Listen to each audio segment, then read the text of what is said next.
Hey, what's up, everybody? Welcome back to another episode of hopsgeeknews, your home for comic books, movies, TV shows, and typically we do feature a beer of the week. Today's episode is an homage to Teenage Mutant Ninja Turtles. It is turning 35 this year. The OG film came out in 1990, March 30th to be exact, of 1990. So it is 35. It's older than me, believe it or not. Gasp. Yes, we will be having our good friend DT from the SpaceCastle pod on to, do this movie, man. He's a massive Turtles fan. We are big on the Turtles here, so we are going to be talking about that here very shortly as our main topic. But first things first, Hops Geek News, any social media platform, any podcasting platform, Sunday night, this actually already passed, we will be talking or watching Patreon movie nights every month. This past month was Boondock Saints, and celebrate some good old St. Patty's Day, of course. But if you want to get involved in that and come hang out with us, patreon.com/hopsgeeknews for as low as $1 a day. But aside from that, go ahead. We always start with what we're drinking, then we go into what we're reading or watching, and then we go into some news before our main topic. But however, we're saving the beer for the main portion. So Lauren, we are perfect little saints, nothing that we've messed up on. If anybody ever finds anything that we messed up on, please drop us a line, man. Let us know. We want to know just what we do wrong. But let's go into what we've been reading or watching. You're muted, so I'm just gonna let you. How's it going over there? Were you talking this whole time and you were just muted? I don't know. No. I was wondering why you were so quiet. I was like, is she just like RBFing me right now? Is that what's happening? Yes, I'm RBFing you. Staring into my soul. Man, I'm getting yelled at by Lauren this week. I don't know how to react. I'm singing in the arms of the angel in my head because you said, for the low price. Hello, cost of $1. You too could support Hops Geek News. We do have GalaxyCon coming up in 2 weeks. Lauren's coming here. We got 2 panels coming up that night, Friday night at 10:15. Jesus God. And then Saturday night at 10:15. My God. And we are also going to be having a little rendezvous, I believe, Friday, 6:30 p.m. at Benchtop Brewing in downtown Richmond. So if you're there, come hang out with us. Yeah. What have you been reading lately? What's up? What's up with this week? I know there's a couple good books out there this week. Yeah, I've been reading my Ahsoka book. I'm not done yet. I'm almost done. But the books I reviewed this week, one is Hellverine, which has been so much fun, so great. So I know you've caught up on that a little bit too. It's about Dakin. It's not about Logan. And he is kind of just facing the nightmares of his past. And it's very interesting because this kid's just had an incredibly tortured life. And now he's having an incredibly tortured death because he's been possessed by this demon. Ghost Rider. Just kidding. Who braced him from the dead after Sabretooth killed him. But, at last issue, we saw him that ended with his mother that would look like a zombie, but obviously wasn't really his mother. But his mother died before he was even born, and he was then cut out of her womb. And then in this one, he's now facing some other horrible past that happened to him. So Kit's got some drama. Jeez, got some very, very sweet drama, but that's a Ben Percy Wolverine comic. So it's been fantastic. And welcome to Twilight debuted, issue number 1. Oh, I posted this on our socials. Yeah, how was it? It was great. And so what they're doing with this run, because every Minor Threats book has only been 4 issues. So this one, though, is only 4 issues, but each one's going to be different and like standalone. So this first one, we met a new character. His name is Bronk. And it's funny, it starts literally the day he was born, which he's born on my birthday. Oh. But what's funny is he was like a Miami Vice kind of guy in a show, and now he's making money off going to cons.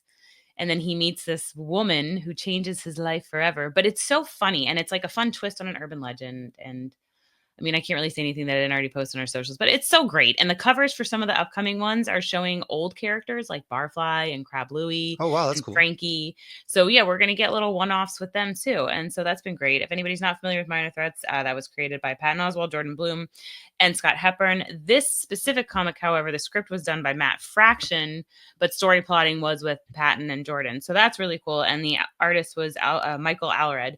So there's going to be a lot of other people are coming in. I think, what is it, what's the Bendis? Oh yeah, Michael Bendis will be doing one. That's cool. I didn't realize this one. New Fraction did this one, which is pretty rad. Those are pretty heavy hitters for this one. That's crazy. His name keeps popping up everywhere. Michael Bendis. Yes, even at the end of Daredevil. He has been everywhere. Yeah. Lately, the big name. That's dope. I need to read those. I only ever read a couple issues of Barfly and then 1 or 2 issues of Firefly is my favorite. He's minor so freaking threats, cute. the fastest way down when we talked with Jordan and Scott and Patton. No big deal. But I will eventually catch up on those. I read a lot this week. Like, I feel like I read a lot. When I'm writing it down, maybe not as much, but I did read The Moon is Falling, number 7 from ImageComics. It's Daniel Warren Johnson, Riley Rossmo, Mike Spicer. This has been one roller coaster of a comic book run.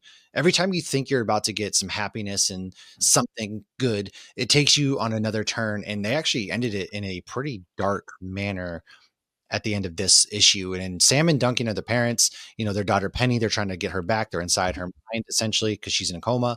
And it's just really intense the way that this issue particularly ends. And the artwork and creatures that they keep coming up with is just astounding. It starts off on a sad note, ends on a pretty crazy note. So I don't want to spoil it because it's been really good. Green Lantern Corps number 2 from Jeremy Adams is one of the writers who, a friend of ours. It's pretty fun. It's getting to see, the Green Lantern Corps out there. I said corn, geez. Corps is out there doing their thing. Aside from that, Aquaman issue 3 from Jeremy Adams and John Timms. This is, and Rex Locus as well. This is by far just absolutely crushing Aquaman. I know people are fresh. They're like, it's a slow burn.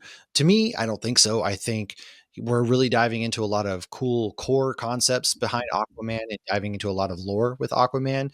And it's just getting better with every issue. The art by John and Rex are just, god dang, just so astounding. And Jeremy's writing the hell out of this book. So I really think people should get that. Alien Paradiso issue 4, I also read. That one is really cool because it has one of the gnarliest death scenes I have seen in an alien comic. I've never seen an alien grab somebody's head and squish it and just explode it. But we got that in this issue and it was freaking sick, dude. Loved it. It was awesome. Now, I also, for my last one, was Redcoat number 10, Ghost Machine Image Comics.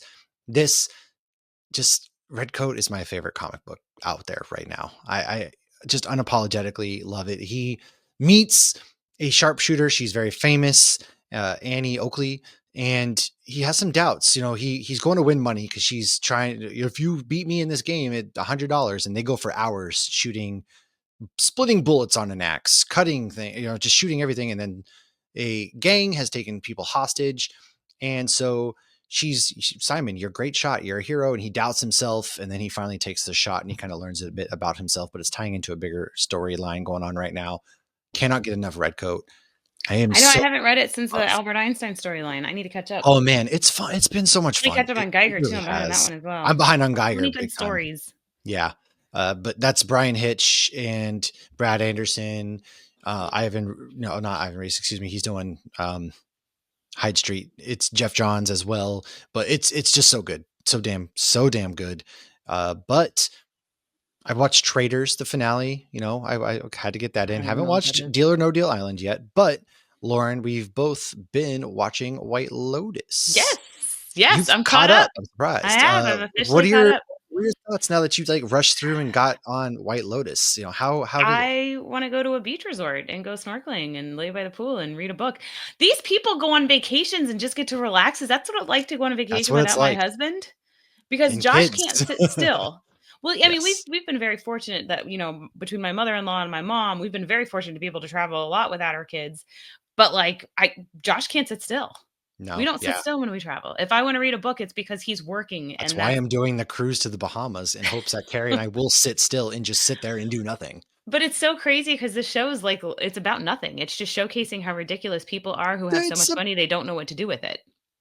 A lot of first world problems, but at the same time, there is things that go on.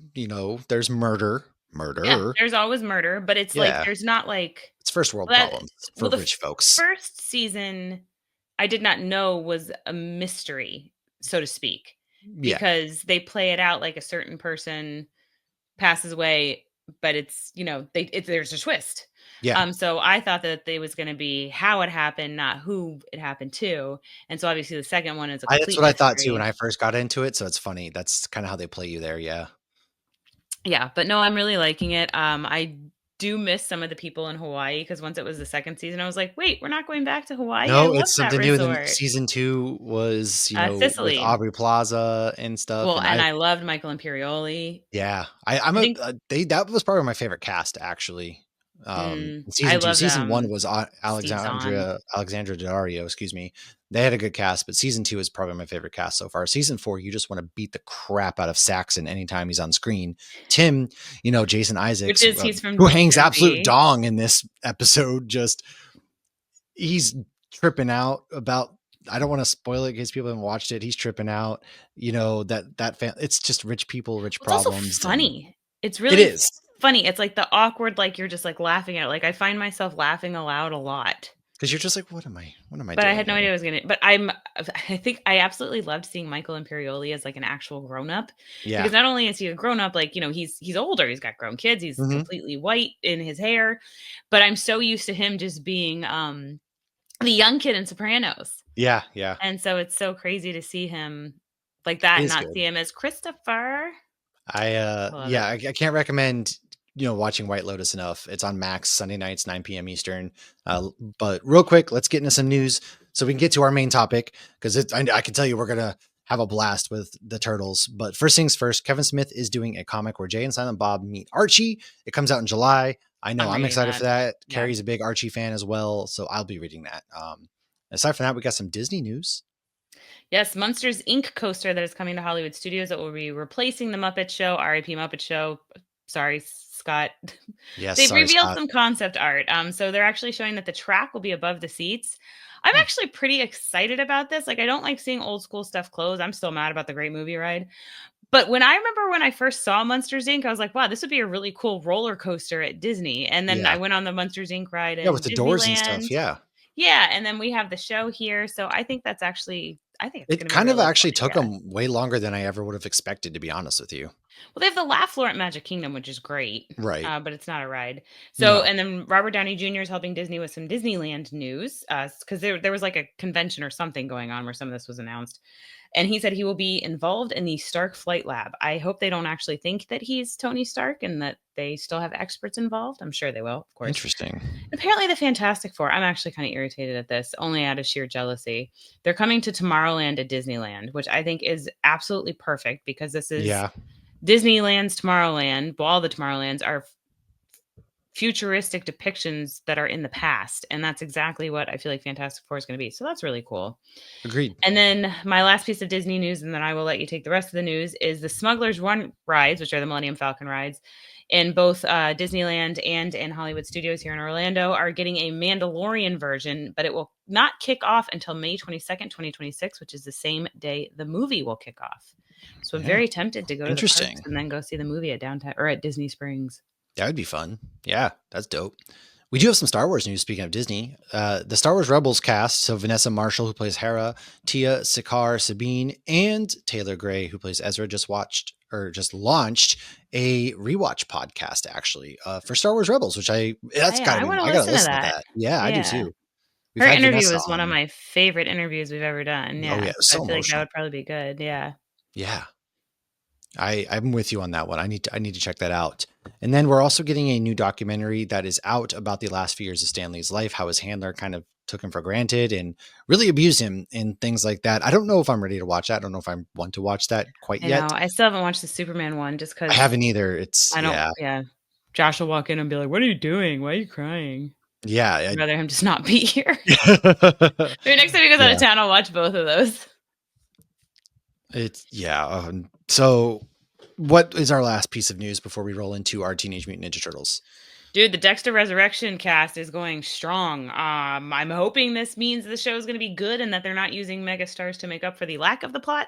But we are Yeah. getting Eric Stone Street, who that is Cam from Modern Family, and we are getting David Desmalchian. So, I mean, Oh, this could he's be a such a great good cast. preview character too, so I'm very interested to see how he does in this because this is right up his alley. Yeah, we have no idea who anybody's playing. Oh yeah, Krista that's Ritter's gonna going to be be in this, and sick. PH. Like, we don't know who's on the table. We don't know who's a friend. Right. We have no idea. I'm in. Somebody That's knows. awesome. I don't know. Well, I'm pretty pumped, but I'm more even pumped to be hanging out with DT in just a second. So why don't we go ahead? We're going to take a quick break and we will be right back talking about Teenage Mutant Teenage Mutant Ninja Turtles, Teenage Mutant Ninja We're going to get a cease and Turtles, desist. Teenage Mutant Ninja Turtles. Turtles in a half shell. Bunnytail Designs Co. is out of this galaxy, with bags for any and every occasion you just may need. Maximum effort was put into every bag, and there's koozies too. Whether you're raising muggles or wizards, these are the bags for you. Or hunting demons, or running from demigorgons, or traveling the galaxy. So get a bag and peep that fit. Great for kids too. Cheers. Welcome back, everybody. Like I said, we're with the man himself, the Ninja Turtle aficionado, if you will. DT will be joining us in just a second, but we did promise that we're going to talk about what our beers are as we start this main topic of Teenage Mutant Ninja Turtles from the year 1990 of our Lord. You know, don't worry, you guys might not be ready for it, but your kids are going to love it. I promise. I'm drinking from Portland, Maine, actually, because the can is both green like a turtle and I don't know. It just reminded me of turtles. And it's called Flume. Okay. I picture you would probably see Ninja Turtles around here. I didn't have like a superhero Ninja Turtle themed beer. I meant to get the one from Nighthawk Brewing, the pizza one. I didn't do it. I failed. All so I'm instead hearing we are got a good excuses. Just tell us double what IPA from Battery Steel Brewing. It's called Flume. That's what I got. It's great. I let us down. Lauren, the go slime ahead. is What do you green. have, man? Okay. What do you got? So I am drinking a beer from Cretaceous Beer Company, which is in Hialeah, Florida, which is near Miami. It's called Mikey. It is an oak aged imperial stout with vanilla at 12.4%. Oh, and it's also for Cretaceous Beer Company by King Fox Brewery in Hialeah. I had never heard of this brewery or this beer. It says Shinobi Came Mikey. So there you go. But look how sweet this artwork is there with Mikey. Holy crap, that's God amazing. dang, that's sick. But he's not holding nunchucks. Okay. Yeah, it's almost like Billy Clubs or something. It's not comic accurate, but well then, you know, yeah, I don't know what's going on there. But I have it in my actually, Matt, you might end up at this brewery. It's right by the Fort Lauderdale airport, Lauder Ale. So I have it in my turtle. Is that the one you and I are going to? No, maybe. I don't know. Yeah, it's the one that hopefully that's the one we get to meet at because it's by the airport and that's where we usually You're going to be go giving my Sunday wife morning. her bag, so we better meet there. So anyways, if I'm you doing will. what now? Never mind. I'll tell you after. DT's here. Hey man. Hi, what's what up? Are you I have a beer too. What do you got? Let's what do you have over there? I'm drinking extra juicy bits from Weldwerks. Yeah, Dude, Weldwerks Juicy in Bits Greeley, is Colorado. Good. Yeah, so Juicy Bits is like their flagship IPA, and it's wonderful. This is extra Juicy Bits, which is their double dry hop, double hazy IPA, and it's one of my favorite beers ever, and it's seasonal, and I just found it, but it's not the beer I wanted. I actually wanted Shell Shock from Martin House, and I drove a half an hour to a place that said they had it, and when I got there, they didn't actually have it in stock. But it's a super dope, super heavy, super chocolatey and sweet porter, or probably more like a stout, but it's got really dope, like knockoff Ninja Turtle artwork on it. And I really wanted it for tonight, but I won't name the liquor store that screwed me over, but they did screw me over. And I left a terrible review on Google. I love that, you know, for anybody out there, once you get older, you stop, like you come to a point in life where you leave reviews, because we do it too. We leave good reviews if we love a place. And then if something happens at a place we don't like, we hop. Especially my wife. She's all about it. She gets right on Google. She drops a review. And you know what? That's a slight form of protest that we can handle. And you just do it as you get older, kids. Okay. I don't know. I'm that person that's like, I'm going to leave a review, good or bad. And then I never do. Although I did submit a thing to, I think it was Apple Maps, that they misnamed the Gulf of Mexico. So you can put that in. That's awesome. That's what I'm talking about. You know, that's what I'm talking about right there. That's malicious. But Mason Ale Works, I actually have a bunch of their cans right here just because they're too pretty to get rid of. Oh, Mason's Martin House. Good too, they do the pickle ones. Yeah. Oh, I heard Mason because they do a lot of the copyright infringement stuff. Mm-hmm. Surprised they're still getting one sip of a 12% and I can't hear. Well, we are here to talk Teenage Mutant Ninja Turtles. It did come out March 30th of 1990. The budget was $13.5 million and it grossed actually $202 million, which in my opinion, pretty damn good for a 1990 film about a bunch of turtles, because the turtles are timeless. They obviously are a product of the 80s. If you grew up on their cartoon, you grew up on the comics. Honestly, right now, Jason Aaron is video games writing some of the absolute best Ninja Turtles that I've personally read in my life. So I cannot recommend reading his current run. There's 7 issues out now, 8 issues about to come out. Essentially, the Turtles disbanded, went off separately on their lives. and now they came back, but all of New York has been taken over by the Foot Clan. They have infiltrated politics again, starting to feel a little real. And now they're fighting not only each other, but the Foot Clan throughout New York City and fighting New York City. So that's my pitch for y'all, but that's not what we're here for.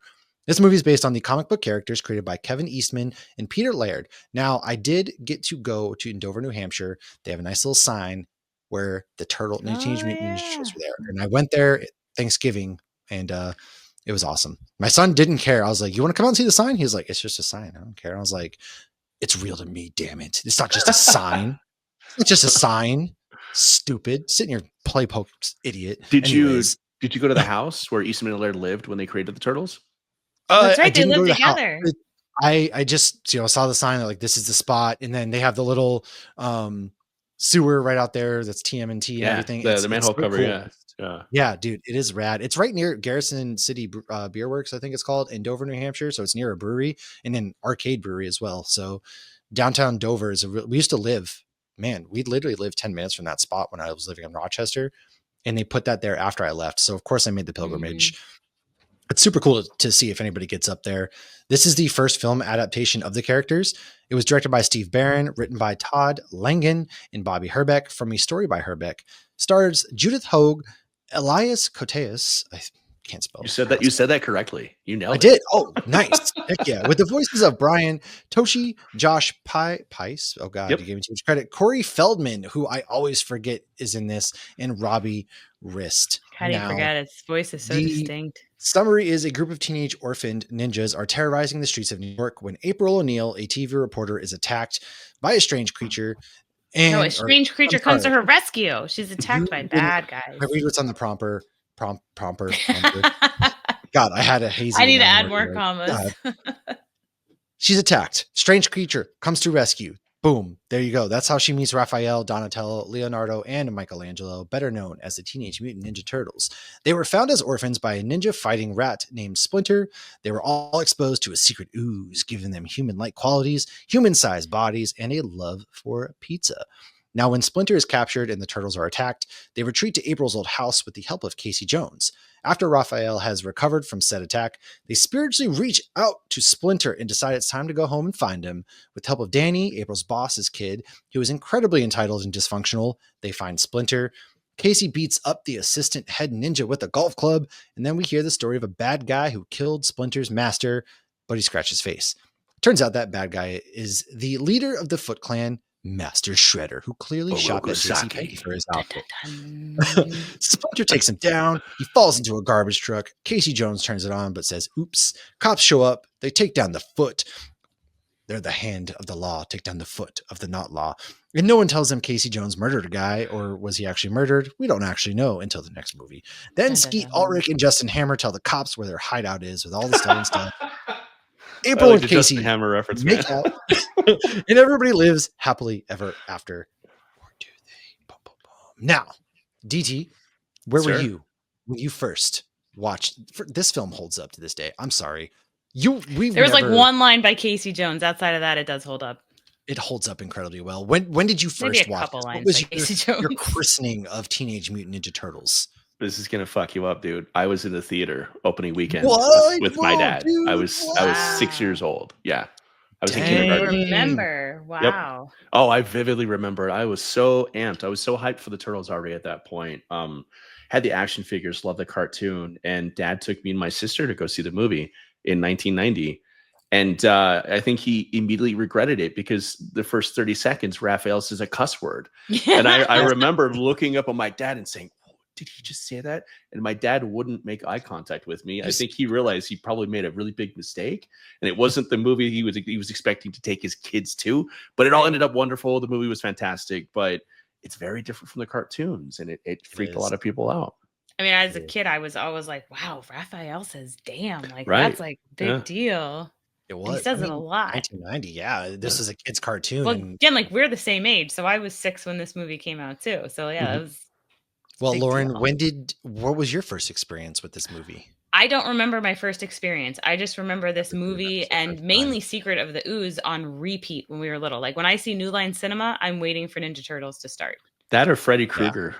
Oh, see, I didn't watch Freddy Krueger. I had a weird until, childhood like, because I was this terrified past of Freddy, October. and I love the Turtles. So every I time I also saw the think New of Line Mortal Cinema logo, Kombat. it messed me up. You didn't know how to feel. Oh, Mortal Kombat. Mortal Yeah. Kombat's another one because right after the New Line Cinemas, it gets that song and it goes doo boo boo boo Yeah, boo yeah. boo boo boo, and No, it was you always don't get 'cause that anymore.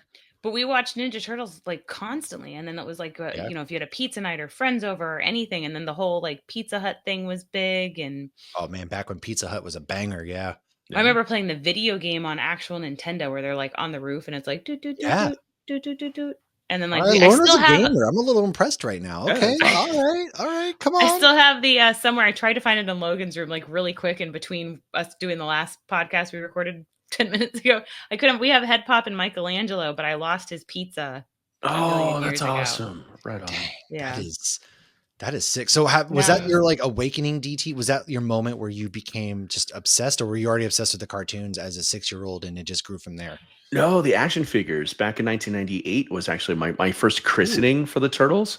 So the action figures came out before the cartoon started, which is kind of weird. But quick little story: I was probably like 4, maybe 4.5 years old, and I was out front of our house playing with the neighbors' kids, and they brought out these weird little action figures that I'd never seen before, and they were all like hyping them up. We got Ninja Turtles, we got Ninja Turtles, and me and my little sister. We're about the same age as these kids. We're like, well, what are those? They're like, well, you don't know? They're Ninja Turtles, dude. Like, you stupid, and you're like, yeah, it's like, cool. Can we play? Can we see one? It's like, no. So me and my sister, we go back in the house all dejected and sad because the neighbors won't let us play with Ninja Turtles. My mom's like, what the hell is a Ninja Turtle? We're like, we don't know. There's Fair this cool question. I action don't know, figure. but they look awesome. Yeah.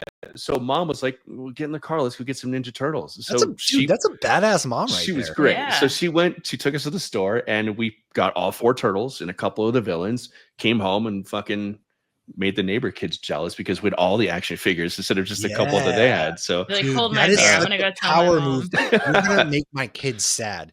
Get in Yeah. the car. We're going to the store, and we're coming back with Get 'em twice. losers for What going that shopping. is something I Yeah. would do today. Like, it was screw amazing. those kids. Yeah. We're coming back with the firepower, and they're not going to get to play. Damn it! Fuck Mhm. Well, those and Netflix did a Toys That Made Us, and there's a whole episode on Ninja Turtles, and I watched it a while ago. I probably should have rewatched it before we did this, but they go into all of the like how they were making the toys, and it didn't make sense, and the timing, and this and that.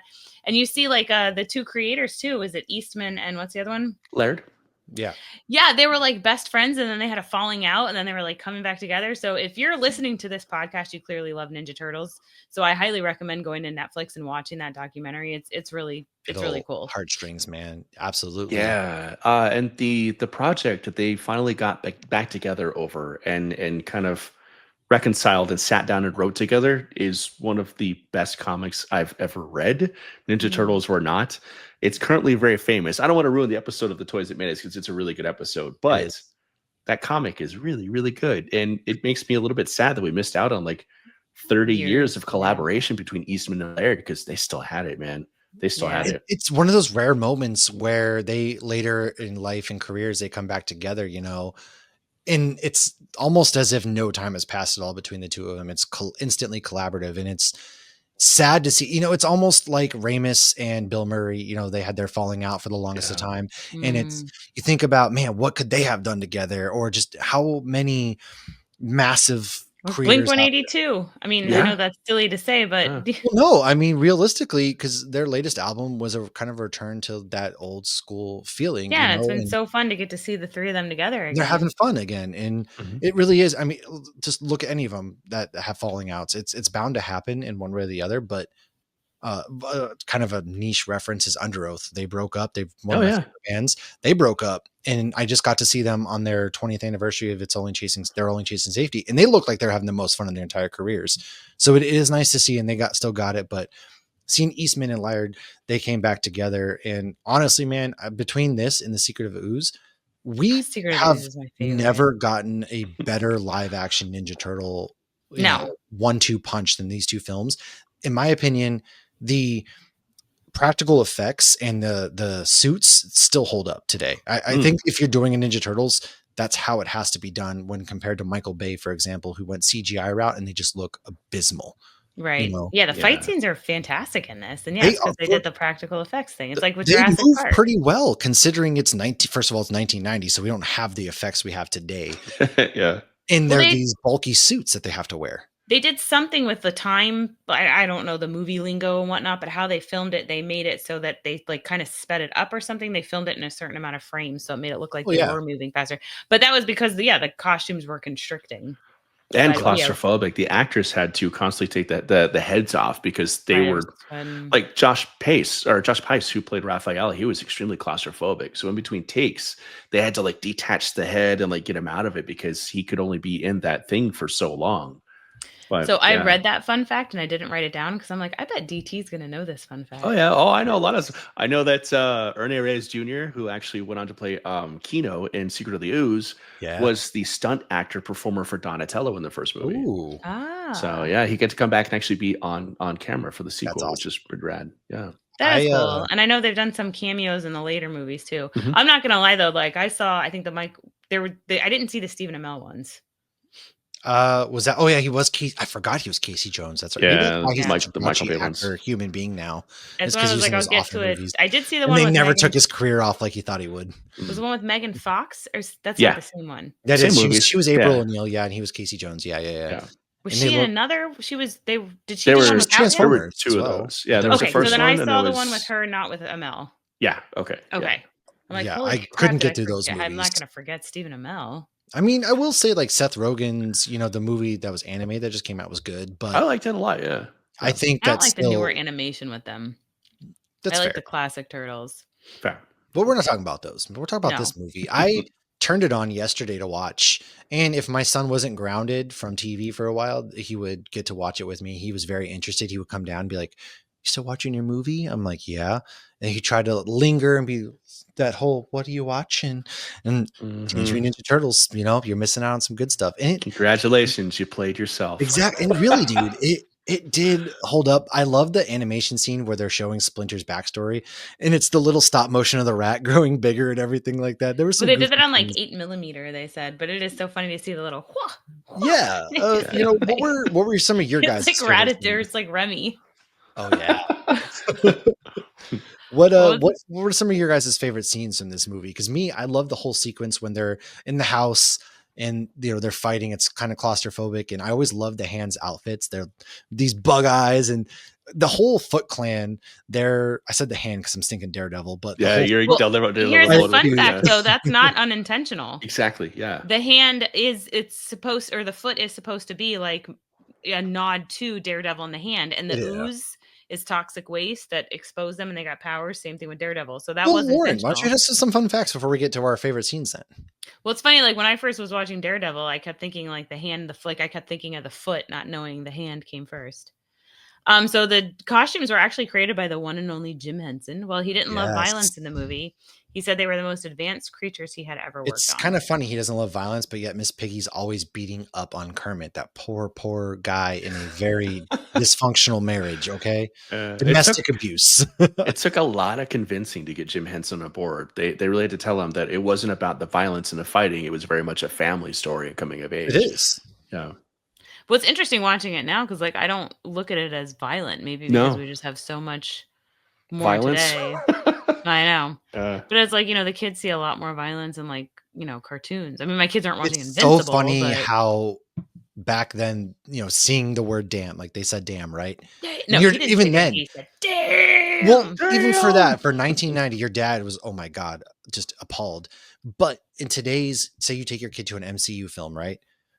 How many words are in that they get away with? How many? Oh, there's raunchy Iron Man jokes. Is and Wolverine shit and all kinds exactly. Yeah, shit's not even a bad word anymore. No, they say that on AMC. Yeah, but Star-Lord said the F word. Yeah, Guardians 3, and that was a whole big to do. It's just hilarious. Wolverine and Deadpool said it 147 times or something. Mm-hmm. Yeah, and there's no blood when the fight sequences in this either. It's very much, they're almost like putties from Power Rangers where you hit them and they just burst almost. They fall down. That's really all it is. I didn't think that. There's no. Well, Splinter, isn't there blood on Splinter? No. No. He's just sweaty and gross. He's just kind of sweaty, gross, and he's rocking his JCPenney outfit. Man, he looked like he got that. That's a dress he's almost wearing that he got from JCPenney on prom night. That's exactly what. And then he just wears it so shoulder. Well, he does, and he just added a couple shoulder pads, and he's got broad shoulders. I don't know if there's shoulder pads in there, but his shoulders are broad, and he's a beast, man. He's a menace. I love when the pizza lands on his head, and he just ducks. Kids. And he's acting with his eyes the whole time too. He's just like the squinting of the eyes. It's so 90s, dude, but it holds up so well. It's barely the 90s. It was like, it's interesting how 90s it They is made because it it was technically so in the close 80s, to the but it's 80s. right. Well, you can tell by like the reporters. Oh my god, the clothes and the earrings. My god, like even April going back O'Neil and looks watching, like she's 45, even though she's definitely not at all. But it's the way that she's dressed. So here's a really weird fun fact. So there were, April O'Neil is not the only reporter in this. There's 2 other newswomen in this. Do you know what their names are? Yes, but I'm looking at the document. So it's May and June. Yes. So you have April, May, and June. That's hilarious. I didn't know that. Wow. I got this on IMDb and I did not go back and double check because I was like, if we're wrong, blame IMDb. Yeah, I'll double check it. If we're wrong, I'll put it up next week. When I usually find a fun fact on IMDb, I think it's so far fetched. I double check it and like I make sure I find a source I trust. But is one of them one of the people that April's talking to when she thanks Raphael for saving her? It's got to be, right? Yeah. Okay. That's funny. I wonder if they were not even like named in the movie, almost like Jaws, and they're just probably Well, what's funny also about April is that she was actually supposed to get a yellow jumpsuit. However, obviously she hated it, and so instead they gave her the yellow raincoat, which is it works out. I don't think I like that. I thought that was a cute nod. Yeah. I mean, even if they didn't intentionally, because I know the actress had issues with the movie, that's why she didn't come back for the second, and then they literally cast somebody who's like so different. They went in a different direction. And I didn't dislike her, but she was just nothing like this one. They didn't even like try to have similarities, I felt like. April in the first movie, and it's a huge credit to Judith Hoag's acting because she's great in the movie.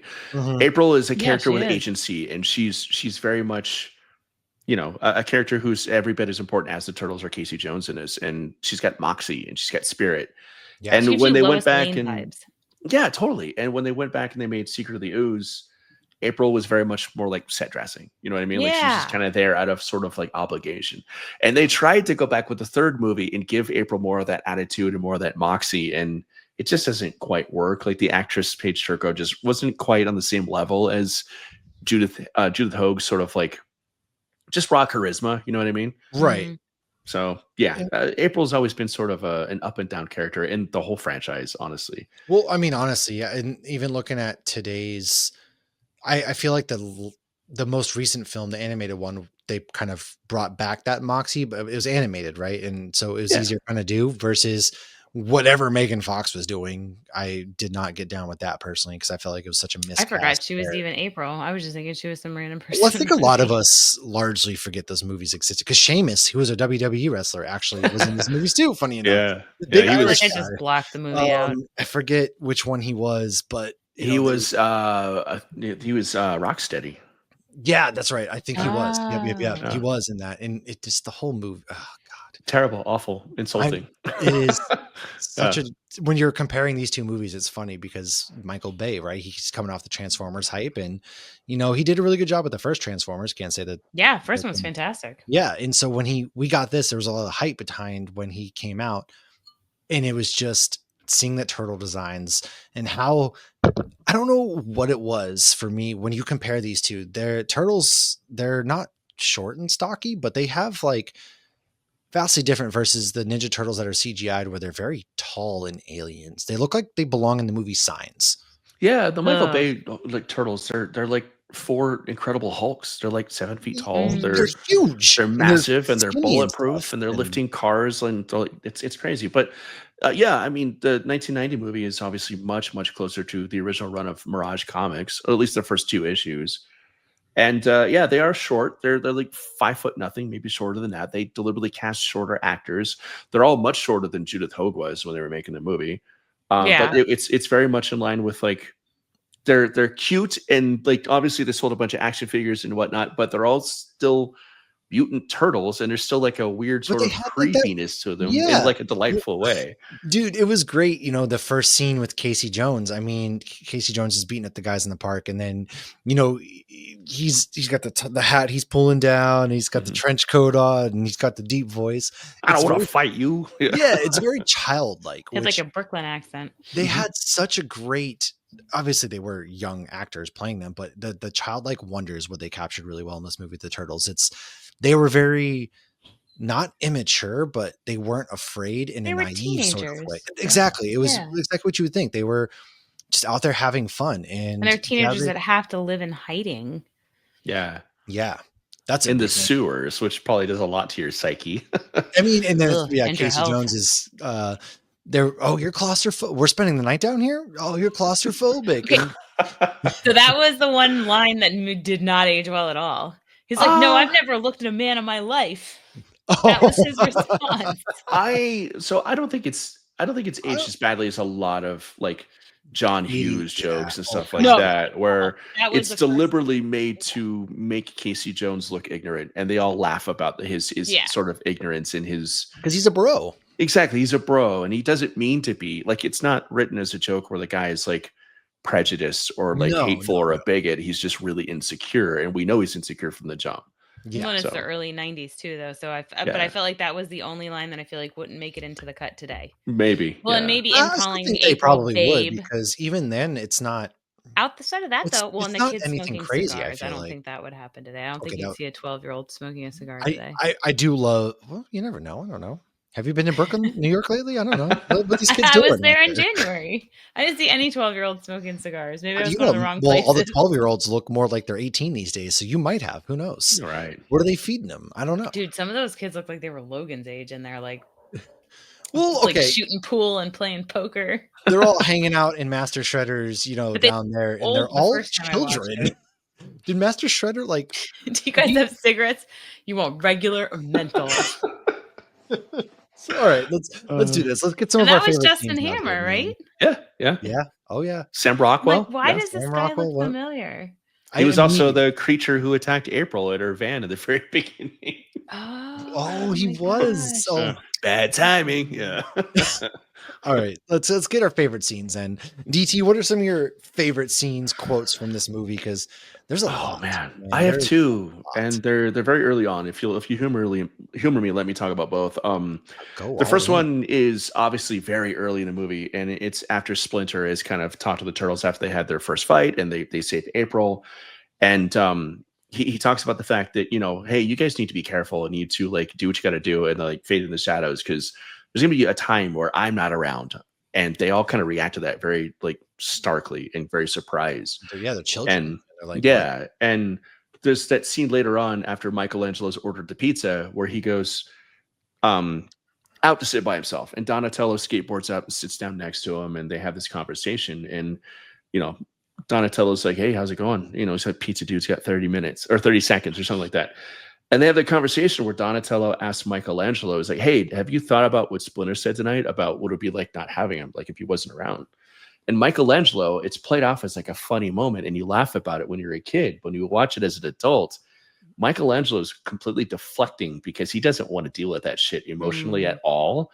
So he just goes right to talking about pizza. And Donatello has this little moment, and it's so amazing that Jim Henson got so much emotion out of these big rubber suits, where you can see Donatello kind of react like, oh, he's not going to want to open up about this. Like, oh, okay. But it's such a gorgeous, amazing character moment that, what the hell is that doing in a Ninja Turtles movie? You know what I mean? It's done with such love and such care, and these are such three-dimensional characters. And it sets the tone for the fact that this is not just going to be about, hey, cowabunga, let's beat up bad guys and eat pizza. Like, these are actual characters who are going to go through some shit, and we're going to go along with it and kind of experience it alongside them. And to that point, my second favorite scene, and maybe my favorite scene in the whole movie, is after Raphael goes out and sees critters in the theater, and he has his first run in with Casey Jones. And, Raphael comes in it with like, bravado, like, I'm going to stop this guy from beating up these muggers. I'm going to be this tough guy. And he gets humbled, and he gets pissed off, and he gets angry. And we see that anger for the first time. And we learn when Raphael comes back to the den and Splinter's waiting for him, that this is a normal thing for Raphael. Like, he's got a lot of anger. And Splinter's sitting there, and he lights a candle. He's like, come sit next to me. We got to talk. And Raphael's like, can't this wait till morning? And Splinter looks at him, and he says, you will listen now. And the way the multiple puppeteers engineered that scene and the way it's shot is so awesome, because Splinter, he's sitting there and he hunches over, but his tail flips when he says now, which you didn't need to go that hard. It's a real, it's a very, like, you know, it's a reaction. Yeah, there's it's such the little emotion and details. life in these performances from these creatures that Jim Henson created. And Raphael and Splinter's back and forth about how Splinter just knows there's all his anger in Raphael, and like he doesn't know how to channel it, how to help him deal with it. And Raphael chooses to deal with all this turmoil of being a mutant, being isolated, living in the sewer, being lonely, probably a lot of time, and having all this anger and all these emotions of just being a teenager. Raphael chooses to separate himself and isolate himself from his brothers and from Splinter to try and deal with it himself. Kind of disappears for a little bit. Yeah. That leads to the whole fight where they're like, I wish Raph was here. And he gets through the window, of course. But you're 100% right. You go into this movie, it's 93 minutes, so it's not long by any means. Yeah, it is. But the fact that you have this relatively, and especially compared to modern day films, short film, but they take the moment to just slow things down for a beat to where you're not action. It's, and then again, they pull the emotion out of these suits. They're creatures, they're suits, they're puppets, and there's so much. And shout out to even the actors behind that, like, dude, 100% children, because the fact that they're able to convey that through these bulky claustrophobic suits, that's another reason why this movie holds up to me today, because it's insane the amount of talent that is put in love and poured into this film. Yeah, man. And that scene, it's Splinter. And you stop seeing him as like a giant rat puppet and like an animatronic turtle guy. It's a dad pleading with his son to help his son figure out what's wrong and how to fix it. And neither of them have an answer. And this is in a children's movie, like developed by Jim Henson, based on a cartoon essentially. And it's amazing that they got away with this movie, and the fact that this movie exists as it is and as honest and beautiful and complete as it is honestly kind of a miracle.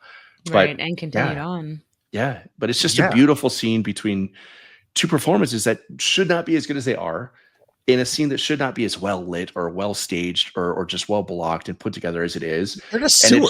And it's just this lovely, beautiful scene. And Raphael starts crying because he doesn't know what to say. Like, he doesn't know where the anger comes from, how to process it, or how to help Splinter help him. And they're at a loss with each other. And it's tragic and beautiful. I think that's why I have always had Raphael as my favorite character, because I can relate to that. I'm not Kyle. I'm not punching holes in the wall, but you know me. I'm a very emotional, at times, very angsty. Did you say damn as a child? I've said a lot worse. Oh, we all said a lot of words. Yeah, I'm ready to burn the buildings down tomorrow. A nickel to the swear jar. But to your point, as a kid, you laugh it off, but now they're teenage kids not wanting to think about the fact that they're only their dad and the only person they've ever known to this point, because to this point they didn't have April, they didn't have Casey, they didn't have friends. And to this point, they've only ever known this father figure in their life. And so thinking about the fact that he may not be there forever, as even now, the thought of us, hey, my mom she's a mortal person. That's heavy to bear, especially on a teenager. I mean, even when my parents are like, hey, I want to sit down with you for a second because you're the executor of my will. I'm like, I don't want to talk about this. Like, you're fine. You're healthy. What are you doing? Like, what do you mean you're fine? Just go put it on Google Doc. I don't know. Yeah. And I love the fact that Splinter gets abducted shortly afterwards. And instead of just staying there and trying to figure out what to do, because they're children, they're kids, they're adolescents, their first thought is to go and find the only other person in the world that they know. Yeah. They find an adult. They do. They literally, that's the thing. They find an adult for that reason. It's so wonderful.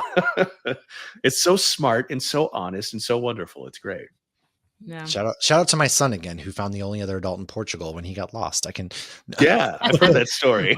But you're right, though. I mean, they did go and find, hey, what do you do? I don't know. If I'm that age, I don't work kids. We've never been on our own, but we don't know we've been trained to fight, but we don't know how to make adult decisions. Right. We just know to fight, which they do very well. Well, now we all have cell phones. You just call somebody. But yeah, we didn't have it back then. But Lauren, is there any scenes that stood out to you particularly, especially upon rewatch?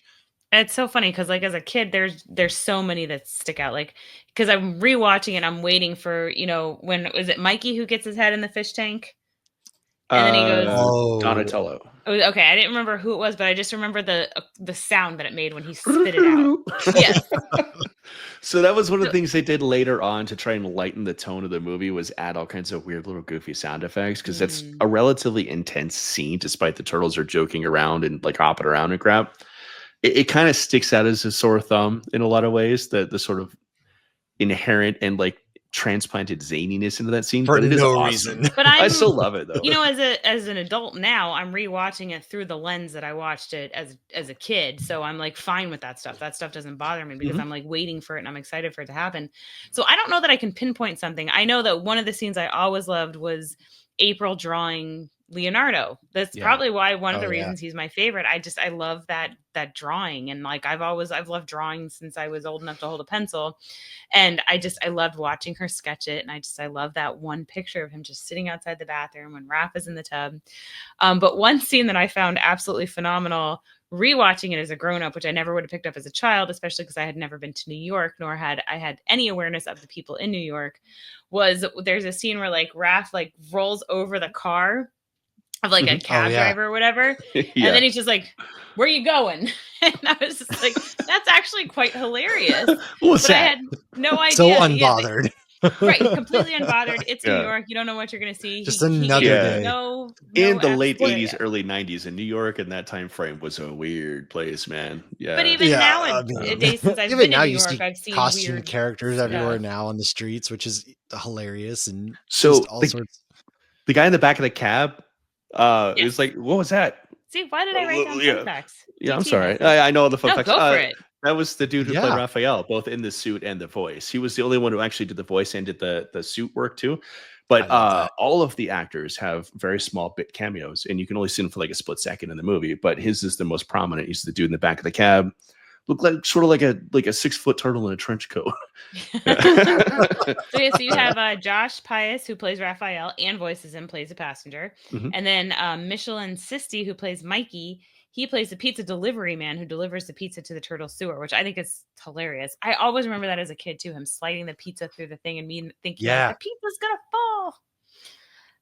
When I was a kid, I got paid $5 to eat an anchovy, and my mom mentioned anchovies recently. I'm like, "Were you going to pay me $5?" But I feel like it was like I had this negative connotation economy and inflation. That's got to be what, $20, right? Because of the turtles, probably. Yeah, I would eat the anchovy and give you the $5. They're delicious. It was They're just I remember fish. My mom made me show her, like I had to open my mouth and show her it was gone. And then I ran to go brush my teeth, and then she gave me $5. They're just really salty, but yeah, I mean. But it was a full anchovy. I'm very weird. Oh, that's a little more rough. That's a little more rough than the slices. Yeah, it's different. Fair enough. Textures are weird. Okay. All right, Leaf or Life Tilden, he plays Donnie, and he was also the foot messenger that meets April in the subway. And then David Foreman, who plays Leo, is also a gang member in the warehouse during Casey's fight with Tatsu, and he's on Tatsu's right when he takes a drag of a cigarette. Dun dun dun. Kevin Eastman makes a cameo too. Yep, does. I'll go through. It's such an appreciation for like the OG material too for this, to get everybody involved. Yeah, and there's a couple other nods too. So when Raphael got knocked into the trash can by Casey Jones, DT, you were talking about this. So the face of the animatronics inside the head actually caved in and like hurt the stuntman's nose. And you can actually see Raphael like go to like grab his nose. But the original stuntman was then replaced by one of the foot soldier stuntmen named Ken Scott. And Ken is the same guy who does the nunchuck face-off. Oh my God, that's such a fun scene. He's like, "Oh, you got nunchucks?" And they just do like a nunchuck off, and he's spinning it on his finger. Like it's the most absurd on the chain. Fight. Dude. I can't wait for next year when we do Secret of the Ooze, because we're definitely doing Secret of the Ooze next year. Yeah, because that came out less than a year after the first movie. Yeah. Like they struck gold with this one, and they rushed the sequel. Right. They're like, don't throw those heads away yet. Yeah. Do you hear that, Matt Reeves? They struck gold and they didn't sit for 5 years, Matt Reeves. That's it. Anyways, you know what? I'd rather have the Penguin season 2 before we get Batman. But that okay. So another connection to Daredevil. What is Daredevil's mentor's name? Stick. And what are the Turtles' mentor's name? Splinter. Those have some similarities. I was like, where is she going with this? Because those two are not the same name. I was like, "Where's Lauren?" They're not. But Stick and Splinter is similar. All You can right, get a splinter They from are. a stick. they Okay. are. To be So fair, in the cartoon, at one point, the foot were actually robots that were trained in martial arts. Okay, so this next one, I don't think I realized this as a kid, but I found it really kind of like interesting and odd, and would love to have been in the room when these contracts were all written up. Domino's is the pizza in the movie, but I had always remembered it as Pizza Hut because Pizza Hut spent Yeah. $20 million doing a marketing campaign with the movie. Yeah, there was a coupon for a pizza in the VHS. oh yeah, there Well, was. and That's the right. trailer before the VHS too, they had It was was all about, like, it was the like a baseball baseball kid. team. I Yeah. I can sing the entire goddamn song from that commercial. Do you remember this? Was it the Step Kids movie? There was a movie before. It might have been Secret of the Ooze. If you had the VHS, there was a commercial before for a movie about like a family full of like stepkids and everything. And I don't know that I ever saw Was it that Cheaper movie. by the Dozen? No, No, that was way later. I don't remember. I'll have to look that up. I Well, think no, it was called I just Step was saying because Kids. they remade that one 6 times. So, but dude, I Go ahead. remember the cheesy like commercials for pizza and things. I can see it still, and like there's that graininess to the film, and you just the attire. It's I miss more going to Pizza likely Hut. a kid with Go to a Pizza Hut after jean church, eat all shorts, the a pizza backwards buffet. hat, like a striped shirt, and oh man, I miss We the had red plastic cups, dude. the Remember red- those, you could, like, right? live at Yeah. Pizza. But then they You would have go to, like personal souvenir pan cups pizzas. too. Didn't they do They all the did. Nickelodeon cups with like Rocco's Modern? Oh, They might Life? have, They yeah. might have, yeah. I know Pizza- they. okay. I remember they did the Land Before Time puppets, and I had I'm all of those when I was a very kid. interested in Pizza Hut's downfall You know- because they had it all. They had an empire in the 90s, man. They're You never awful went to now, man. Domino's. You I- went yeah. to Pizza Hut and Oh, you yeah. got red Pizza cups, you got your was- personal Pizza Hut pan was a thing, pizza. yeah. It was where we had coupons all the time. But now nobody thinks of Pizza Hut. Pizza Hut is closer to me than Domino's, and I will get I don't Domino's. remember the last time I had Pizza Hut. I don't either. I truly don't. And the downfall has to be studied somehow because you had it all. I It's think really it's just proximity. When it comes to shitty pizza, like our Domino's changed go-to. their crust to this garlic crust, and it actually upped their game. Yeah. Oh. Pizza Hut, I don't know what they've done, but the quality in pizza has gone substantially It's down. oily and gross and soggy, and like they don't cardboard. employ delivery drivers anymore. Now it's all That's like, right, like they third don't. Oh, it's like party, Uber like Eats. Uber Eats type stuff too, which is super weird. See, Josh is like, I'm Just going to even save more. the $5 a pizza and drive up there and get it. Yeah, if I'm gonna get a Amazing. heartburn and I'm gonna feel like terrible that night, the next day, I'm just gonna go pick it up. I'm not gonna pay somebody else to bring it to me. Our go-to shitty pizza is Papa John's because that's the Ugh. only one that everyone's Gross. okay with, and they have the garlic sauce, and it's like $7 carry out. Which is funny because then when you watch this and you watch Home Alone, they're paying $12, $13 a pizza. Yeah, They that's are, nuts. yeah, dude. So that's like the one thing that inflation hasn't touched is takeout pizza. Yeah, they get like 10 pizzas for like $120 or something. Like, what the F are you doing, Yeah. Chicago suburbs? Well, and then they especially paid for Chicago, like that. or they were but- upset they only got 13 or something because they were late, so they knocked $3 off. Oh, he gave him 10, not 13. It's like, Mhm, we mhm. knocked $3 off. And it was funny because so we started the movie. We were eating dinner and I put it on. I had to rent it because I didn't feel like digging through our collection of DVDs. I rented as well, yeah. So I only had 48 hours. So we started. The kids did not have interest in it whatsoever. But then they were asking questions about like, why is he watching the clock? And I'm like, well, back in the 90s, kids, You had if 30 Pizza minutes or Man less. didn't and your come on pizza time- was It's free. free, man. That yeah. shit was free, dude. Like, Yeah. well, again, we had it all in the 90s. We lived like Can't imagine royalty. why they got rid of that. We did, and speaking of royalty, this soundtrack is kind of dope, man. We've got As good as the MC second one, Hammer. though. We've Go got Ninja, go Riff, Ninja, go. Funkadelic. Like, this is a good soundtrack and very much a product of its time. However, man, it still bops. If you got MC Hammer as your your first song on the soundtrack, I'm sold right away, first and foremost. Yeah, no, a bunch of Fair. kids playing arcade games and skateboarding and smoking cigarettes to MC Hammer. Like, I wanted to join the Foot Clan. Oh, the skateboard. yeah. No, I remember thinking that looked Sorry, super fun I'm when I joining was the little. Foot Yeah. Clan. Right? Yeah.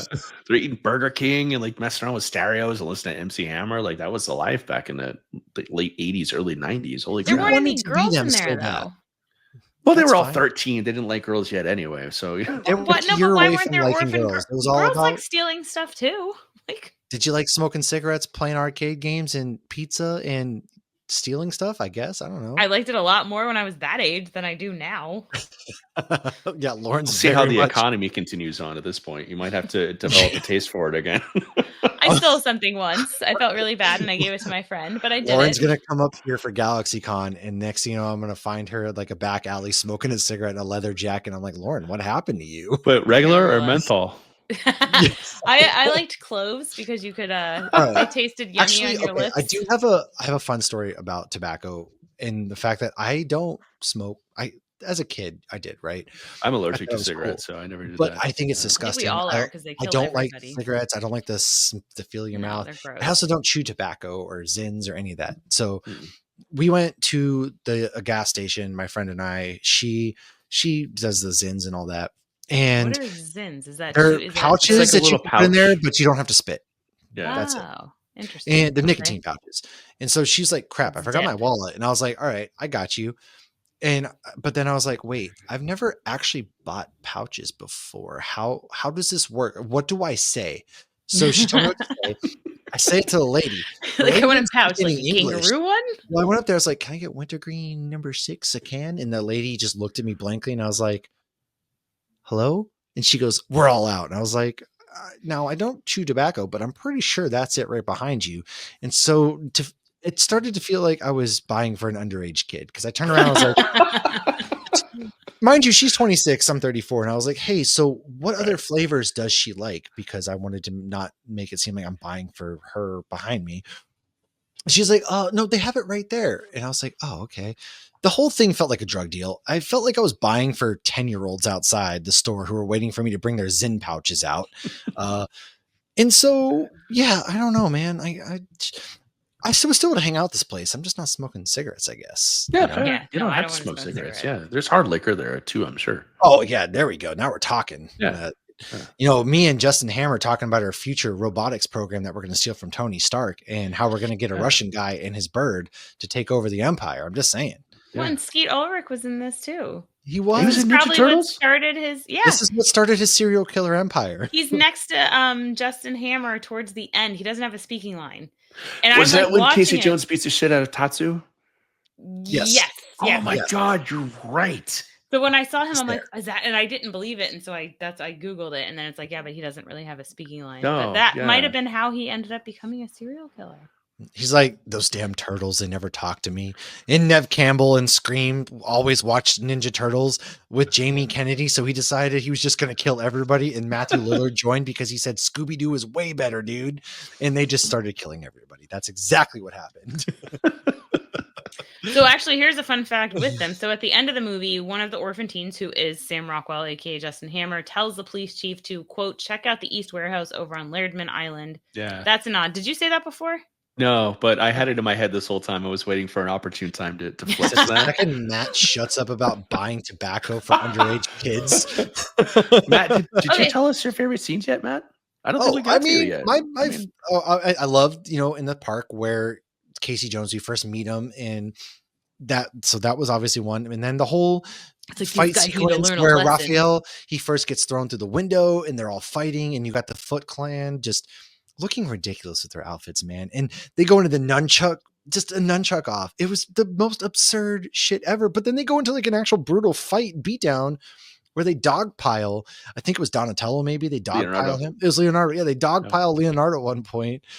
But they go from doing martial arts to just dogpiling WWE style and laying on top of him. And it's just the most absurd thing ever. That whole fight sequence in that house is my favorite. You've got the two symbols when they just bang over his head. That was before the fight. They were just they were messing around. But there's a scene where the Foot Clan guy, he has his back turned. He comes back. Yeah. It's just poor April. Absurd. It is so absurd. April's just there. They're in this clutter. It makes me think of like my grandparents who are hoarders because there's so much crap everywhere. What was the name? How are you fighting? I know, but like, how are you second time around? I think was the name of the shop. Yeah. Yeah. And it was just so absurd. And then that leads into, the end where they're escorting all the kids out, it's Justin Hammer and them, and they're just go off on your own, kids, and it's just ridiculous. So ridiculous. Those are my Justin favorite Hammer is like, just go to the street, you'll find everything. Like, you weren't part of it. Yeah. Yeah. I also feel like they Exactly. very underestimated. Like when I'm watching this and Shredder falls into the thing, which I get that. You know, it was a cool scene. Like Splinter didn't do that intentionally. Splinter was just No. reacting, whatever. Shredder basically killed himself. I'm doing quotes for people who are just listening because obviously we know he comes back. But Air when Casey quotes. Jones turns the thing Turtles on and with just freaking goes, laser beams. oops, like that would be a terrible way to die. And then you see that, like, that's a dark It's graphic. scene. Yeah. But you don't think it's dark when you're little because you just see the helmet Yeah. crushing. Yeah. But it's like you just straight up intentionally murdered a dude in front of all these people, and now the cops are here and you're a good guy. It is weird that Casey Jones just does murder. And it's played off like a comedic beat. Oops. It is. Yeah. Oh, my bad. Because he's such a there's- dunce. He's just There's some gray area in this movie, which also makes it lovely. You know what I mean? Like this movie should not exist. It does. And you could tell like the course correction, so to speak, with Secret of the Ooze is proof positive that this first movie coming out and was produced the way it was is kind of a miracle. So for real. And they talk about that a little bit in the Toys That Made Us too. yeah. I long for another proper Turtles movie, I guess, and have you seen, I guess, I don't know if it was on eBay, they were selling some of the suits at one point and they've degraded so badly. Oh, it's awesome. Oh my God. It's Oh, like they're Like the so original Yoda terrifying looking. And thing it's is, just, like, I would buy it deteriorated, right? for the terrifyingness and to also say I have it, but it's so good, man. I love this movie so much. We could go on, but we will be doing a Secret of the Ooze next year, which obviously DT is going to be back there. But do we have any final thoughts about this film before we kind of wrap things up here? Hit us, everybody. I just have two last fun facts. So, because Lauren the said I interiors... researched these fun facts, DT, shut your mouth. I know they're in your head. Well, actually, maybe I'm going to quiz DT. Okay. Ooh. So there were some interior scenes filmed in Wilmington, and they were shot close to an airport.